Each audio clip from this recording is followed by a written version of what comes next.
Alright guys, I hope you're well. You've got Mr. Everything English and welcome to another video.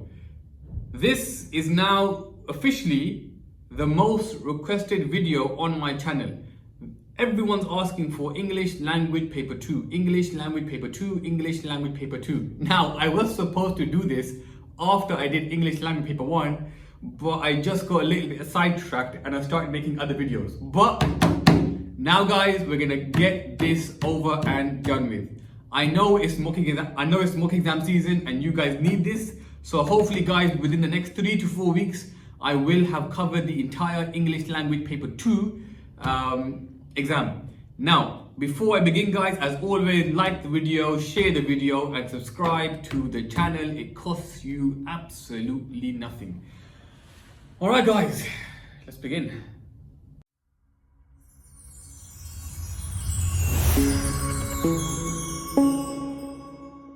Okay, so if you're new to the study time series, this is how it works. I go through an entire English language exam. Last time I covered English language paper 1. So if you haven't seen those videos, please go and check them out. This time guys, I'm covering an AQA paper for English language paper 2. Now, this only works if you guys follow with me at home. Now, to follow me at home guys, all you must do is click the link in the description. The link in the description will take you to these two papers. One will be for the insert, one will be for the paper. All you must do guys is print them out or open them up on your screen and simply follow along. Alright guys, I'm getting out of breath. COVID has not been good to me. Let's begin, let's carry on. Alright guys, paper 2, question 1. English has no higher, has no foundation. But if there was going to be a foundation question, this would be it. Now, for the sake of this video, I'm not going to answer question 1. I will talk you guys through it, but I don't necessarily need to sit here and answer the question. I will answer question 2, 3, 4, and 5. In this video, guys, question 1 and 2, next video 3, then 4, and then 5. So guys, question 1 is 5 marks, 5 marks, is 4 marks, and you spend 5 minutes on this question. Now, a disclaimer. 5 minutes is the recommended time from AQA. Do I think that you need 5 minutes on this question? No. I reckon 2 or 3 minutes. What do you do guys? For question 1, all you have to do is you read source A. And the question is normally about the first 5 lines, the first 6 lines. If we look at this question that we're working through, this one says look at the first lines 1 to 10. Look at the first paragraph almost. And all you have to do guys is the question will say you have a list of 8 statements. Next to the list of 8 statements, you will have 8 boxes. All you have to do is simply either shade in the 4 boxes that are true or the 4 boxes that are false, depending upon the question. It depends what they ask you. So they might say to you, based upon lines 1 to 10, pick the 4 statements that are true about the weather. You simply go through and color in the 4 boxes. Now guys, I beg you, don't color in 3, or don't pick 2, or don't pick 1, or 5, or 7, or 8. They said 4, so give them 4. Even if that means you have to guess the last one, or the last 2, you're better off guessing than leaving it blank. But of course guys, we are not going to be guessing. What we do is this. We take out the source, we take out a highlighter, and in the exam, we have the statements out on one side, we have the insert out on one side. And we simply match across until you can find what you are looking for. So guys, this question is 4 marks, maximum 5 minutes, and you simply color in the box, nothing else. Now, let's move on to where I say the exam begins. Got a really bad cough. Guys, the exam begins on question 2. Guys, question 2 is an 8-mark question. You want to spend 10 minutes on this question and you want to be writing 2 paragraphs. Now, let me go over some do's and don'ts before we begin looking at this particular question. Number 1, guys, for this question, we don't have to talk about the effect of language devices. For this question, we don't have to talk about the effect of structural devices. Now you might be thinking, then what are we supposed to do? This question, guys, is a tricky question. Let's read this question to make us understand. Question 2, guys, I would like you all to open it up at home and just have it available so we can go through it. The question says, you need to refer to source A and source B for this question. Both sources describe the similar ways in which the drivers behave. Use detail from both sources to write a summary of what you understand about the similar behavior of the drivers. So we are basically looking at what are the similarities between the behavior of the drivers in source A and source B. We are not comparing. This is an important point, guys. We are not comparing. In the poetry exam, we bounce back and forth. In this one, we are not comparing. Now, I'm going to switch to the board just so I can begin planning this question with you guys. While I switch to the board, can you all take a couple of minutes and can you please read the source? Now, at this point, guys, pause the video, read the source, press play, and let's begin. First things first, this question does not look at language devices, does not look at structure. Rather, all it is a summary. Now, it looks at two things. Number one, it looks at your ability to find evidence. And number two, it looks at your ability to infer. Infer. Inference, guys, is when you read between the lines. For example, if I was to punch this whiteboard, you could infer that I feel angry. You are reading between the lines. This is what we are doing for this question. We are not analyzing similes or metaphors or verbs or adjectives. That's question 3. That's coming next. This one is a pure comprehension question. Prove to me, this is AQA talking, prove to me that you've understood the extract. So, how do we firstly plan for this question? Let's look at source A. Now, guys, the first thing we do is we look at the question. Now, the question, guys, says, write a summary of what you understand about the behavior of the drivers. Now, to produce a decent summary, we need about 3 quotes about the behavior of the drivers. Now, the first quote that I found, and you guys can follow me, guys, is in paragraph 2. And the quote is, a driver decided to overtake me closely. That's the first quote from source A. The second quote, guys, that I'm going to use is, let's look at the quote, congested traffic. Let's look at the quote, guys, congested traffic. And finally, guys, we're going to look at the quote, please. They could kill another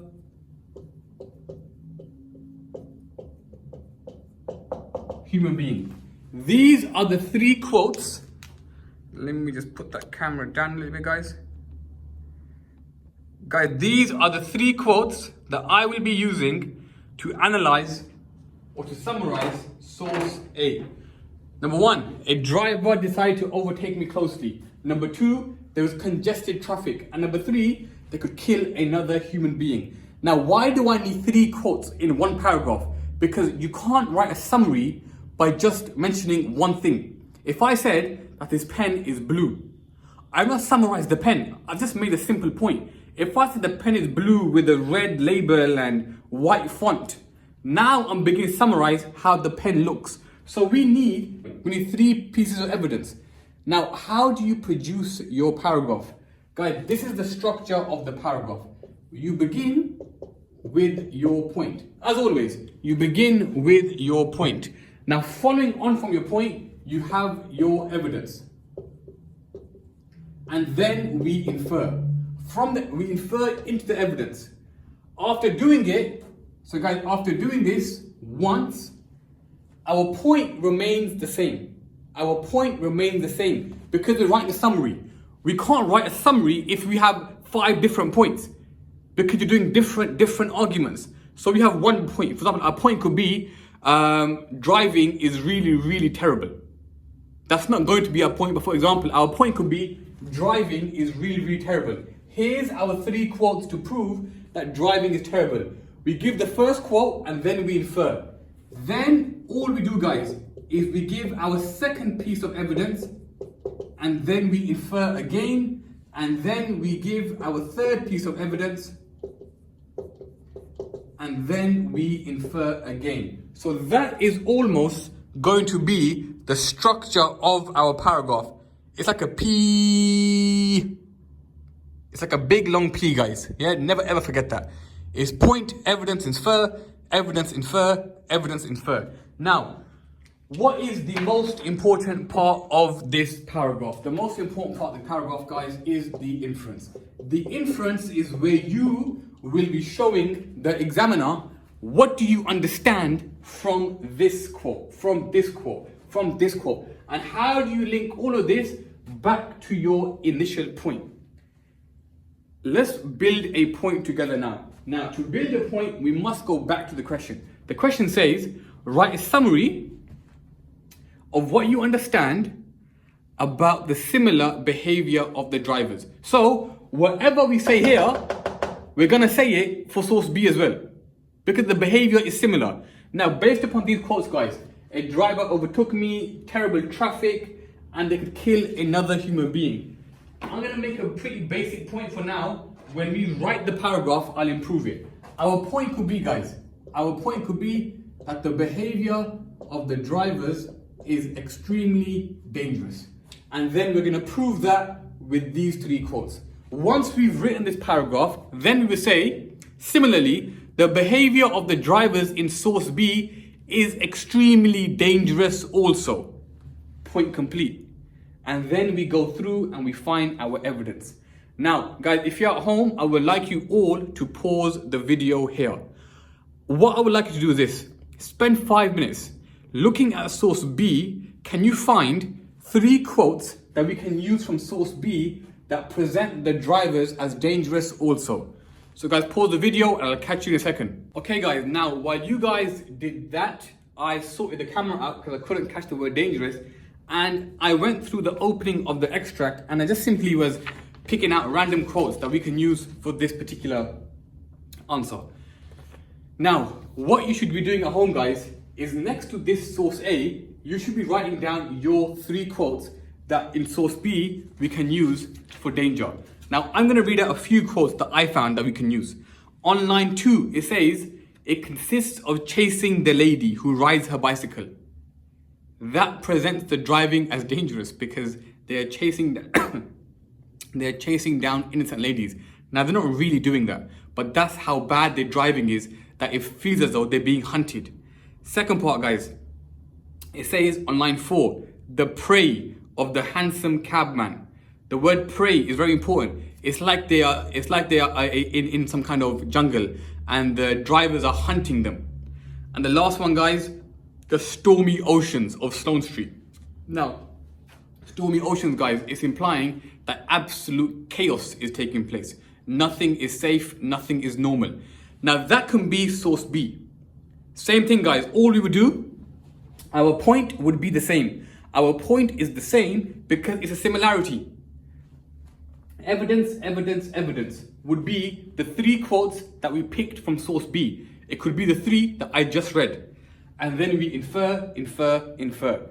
Now, I am going to write out this paragraph for you all on the board, just so you have an exemplar paragraph in your books. Now guys, I promise you, nothing I do is rehearsed. So I will write this paragraph and you will see me writing it live, just so you can see a real example of somebody trying question 2. Once I finished, I would like you all to write out the second paragraph, which would be source B. Let me change the setting, guys, and we will begin this write-up. Okay, just as a reminder, this is the plan that we did a little while ago. Now let's turn this into a paragraph. Okay, so the first thing we do, guys, is we begin with our point. Now, we don't spend a lot of time on our point, we just begin and get that part out of the way. Now, let's begin, guys. When looking at the behavior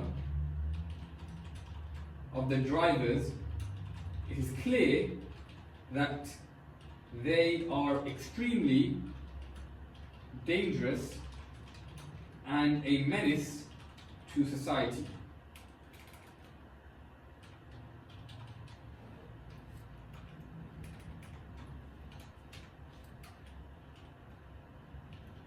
Alright guys, that is the opening part of my paragraph complete.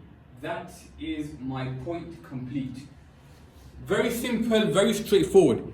It lets me begin my exam. My exam, guys, is the evidence and the inference. When looking at the behavior of the drivers, it is clear that they are extremely dangerous and a menace to society. This is clear when the writer explains how a driver decided to overtake me closely. Here, it's clear when the writer explains how a driver decided to overtake me closely. Not only are the pedestrians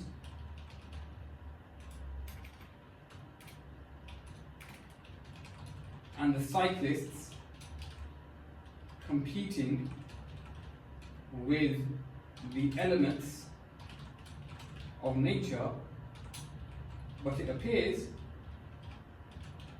that they are also competing with threatening drivers.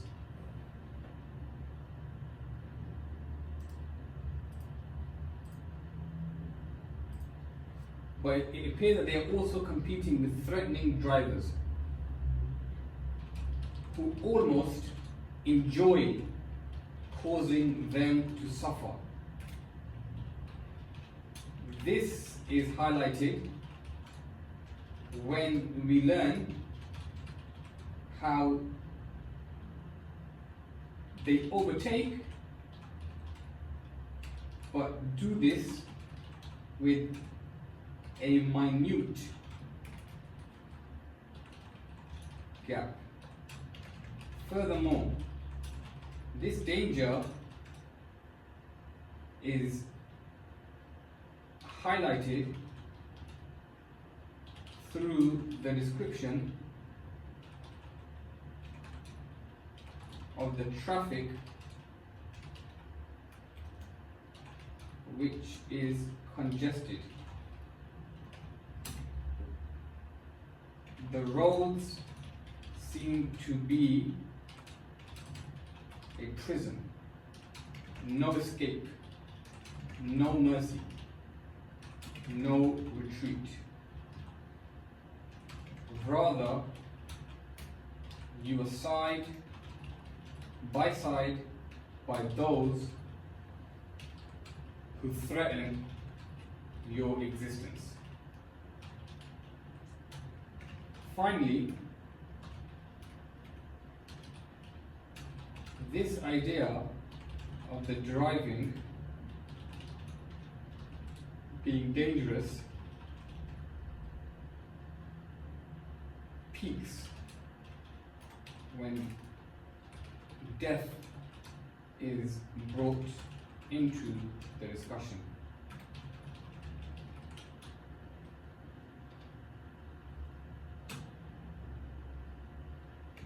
The writer explains how the drivers could kill another human being. This being said so casually signifies how even though death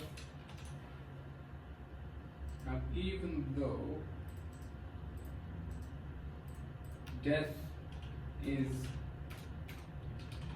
normally an alien thought, in this source, due to the driving conditions, Death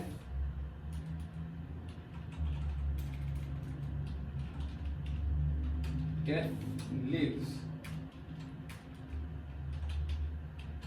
at the forefront of the minds of all those on these roads. Furthermore, this danger is also echoed in source B. Alright guys, let's go through what I have just written. This was our point, guys. This was our point. This is clear, and the writer explains how a driver decided to overtake me closely. Alright guys, let's pick out all of the evidence.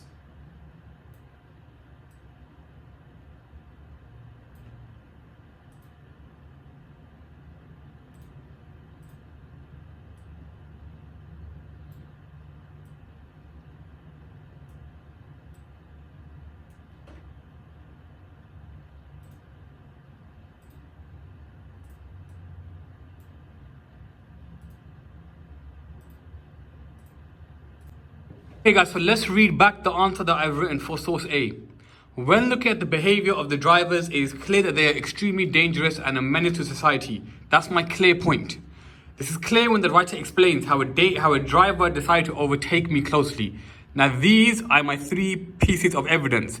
Now the green is my inference. So I did point, evidence, inference, evidence, inference, evidence, inference.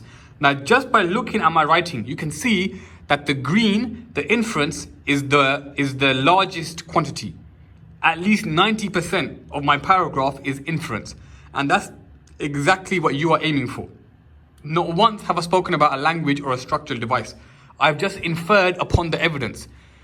Not only are the pedestrians and cyclists competing with the elements of nature, but it appears that they are also competing with threatening drivers who almost enjoy causing them to suffer.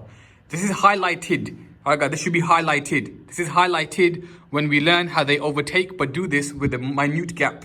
Furthermore, this danger is highlighted through the description of the traffic which is congested. The road seems to be a prison. The road seems to be a prison. No escape, no mercy, no retreat. Rather, you are side by side by those who threaten your existence. Finally, this idea of the driving being dangerous peaks when the death is brought into the discussion. The writer explains how the drivers could kill another human being. This being said so casually signifies that even though death is normally an alien thought, in this source, due to the driving conditions, death lives at the forefront of the minds of all those on these roads. Full stop. End of paragraph. That should take me 5 minutes, and then I move on to source B. Now, this is where you come in. This, guys, is where you come in. I've now talked you through how to answer question 2. What I would like you to do is now do what I have just done for source B. I've given you the opening of the second paragraph. I would like you to finish up on source B. You then have your 2 paragraphs complete. Alright guys, I understand this has been quite a long video, so I'm going to end it here. Just to summarize guys, paper 2, question 2. 10 minutes, 2 paragraphs, 1 on source A, 1 on source B. The structure is P and P, but it's not point, evidence, explain. It's point, evidence, infer, evidence, infer, evidence, infer. New paragraph, point, evidence, infer, evidence, infer, evidence, infer. All you must do now guys is practice, practice, practice. Next video guys that I release will be on paper 2, question 3. That is the big language question. That is the 12 marker. And there we are looking at the effects of language. Anyway guys, as always, thank you for watching. Thank you for the support. I hope you found the video beneficial. Take care of yourselves. Peace.